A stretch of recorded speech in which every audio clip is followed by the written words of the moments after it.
Assalamualaikum warahmatullahi wabarakatuh. Perkenalkan, nama saya Widya Fiakotul-Himah dari kelompok B6. Selamat datang di video praktikum biokimia. Pada video kali ini, kita akan membahas uji karbohidrat. Uji karbohidrat ini ada banyak macamnya loh. Coba yuk kita lihat dulu sistematika identifikasi karbohidrat. Di sini ada sampel. Sampel ini akan kita lakukan uji molis. Uji molis pada karbohidrat merupakan uji pendahuluan karbohidrat secara umum. Kita bisa membedakan apakah sampel ini ada kandungan karbohidratnya. Jika ada, kita lanjut ke uji iodium. Uji iodium digunakan untuk membuktikan adanya karbohidrat dari golongan polisakarida. Jika hasilnya negatif, coba kita lanjut ke uji Barfoot. Uji ini dilakukan untuk membedakan karbohidrat dari golongan monosakarida dan disakarida. Pada hasil disakarida, kita bisa lanjut ke uji Benedict. Uji ini untuk membuktikan adanya karbohidrat yang mempunyai sifat gula reduksi. Selanjutnya ada juga loh uji yang lainnya, yaitu uji Seliwanov. Uji ini digunakan untuk membedakan karbohidrat yang memiliki gugus aldehid atau aldosa dan keton atau ketosa. Selain itu, ada juga uji yang selanjutnya, yaitu uji Osazon. Uji ini membuktikan bahwa karbohidrat dapat menghasilkan kristal osazon dan dapat digunakan identifikasi berdasarkan bentuk kristalnya. Kita masuk ke uji yang pertama yuk, yaitu uji molis. Pada uji molis ini, kita memiliki sampel. Dan sampel ini akan kita masukkan ke dalam tabung reaksi masing-masing 1 ml larutan sampel. Selanjutnya, kita tambahkan 2 tetes pereaksi molis dan campur hingga homogen. Lanjut dengan pemberian 0,5 ml H2SO4 pekat dengan cara dimiringkan melalui dinding dan jangan dikocok. Ini dia hasilnya. Ternyata ada pembentukan cincin berwarna ungu pada batas antara kedua lapisan cairan tersebut. Semua memiliki reaksi yang sama loh kecuali Aquades. Kenapa ya?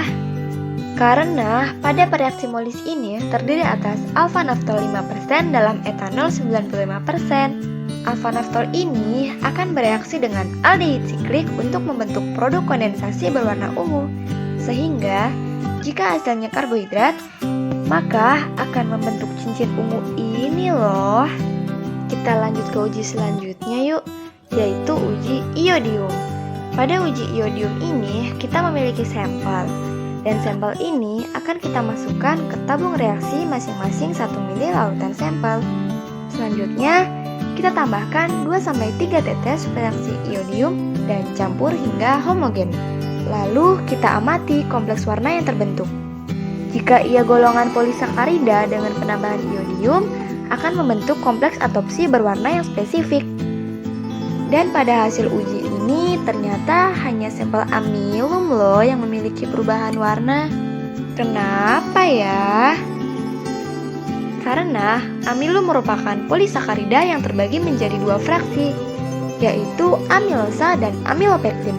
Setelah mengetahui karbohidrat dari golongan polisakarida, kita juga perlu membedakan karbohidrat dari golongan monosakarida dan disakarida dengan melakukan uji Barfoot.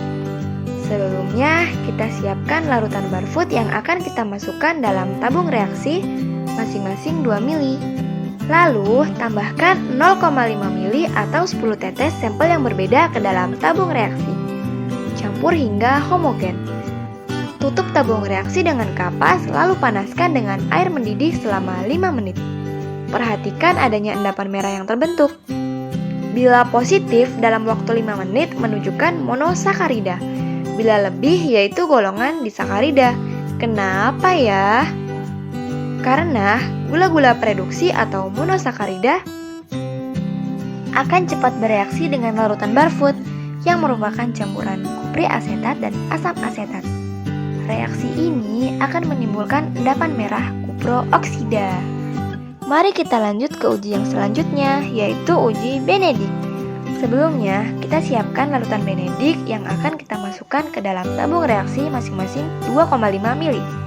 Lalu, tambahkan masing-masing 4 tetes sampel yang berbeda ke dalam tabung reaksi yang sudah diisi larutan Benedict. Kita tutup tabung tersebut dengan kapas dan panaskan dalam penangas air mendidih selama 5 menit. Perhatikan adanya endapan merah yang terbentuk. Apa ya hasilnya? Ternyata monosakarida dan gula reduksi dapat bereaksi dengan reagen Benedict karena keduanya mengandung aldehida ataupun keton bebas.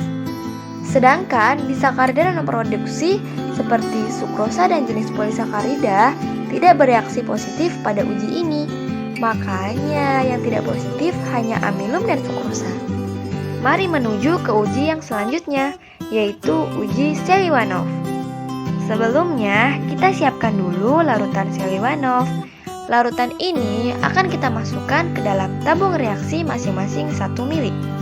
Lalu, kita tambahkan masing-masing 3 tetes sampel yang berbeda ke dalam tabung reaksi tersebut. Tutup tabung lalu panaskan ke dalam penangas air mendidih selama 3 menit. Perhatikan adanya warna yang terbentuk. HCl dalam reagen Seliwanov akan mendehidrasi gula menjadi furfular yang akan bereaksi dengan resorsinol membentuk senyawa berwarna merah ceri. Pada dasarnya, ketosa lebih cepat terdehidrasi dibanding aldosa pada saat dipanaskan. Pada sampel yang menunjukkan hasil positif dengan perubahan warna, berarti sampel itu merupakan gugus keton. Jika tidak, maka termasuk gugus aldehid. Wah, kita sudah masuk ke uji yang terakhir nih, yaitu uji ozazon. Sebelumnya, kita siapkan dulu yuk reagensianya, yaitu reaksi ozazon. Masukkan ke dalam tabung reaksi masing-masing 100 mg reaksi ozazon. Lalu, tambahkan masing-masing 1 ml sampel yang berbeda ke dalam tabung reaksi. Campur hingga homogen. Kemudian, tutup tabung dan panaskan ke dalam penangas air sampai terbentuk kristal. Bila sudah berbentuk kristal, kita bisa lihat loh kristalnya dengan bantuan mikroskop dengan pembesaran 10 atau 40 kali. Ini dia hasil ujinya. Ada galaktosa, ada glukosa, ada arabinosa, ada laktosa, dan ada maltosa. Wah, menarik sekali ya praktikum uji karbohidrat ini. Sekian dari kelompok saya, dan untuk kalian selamat mencoba.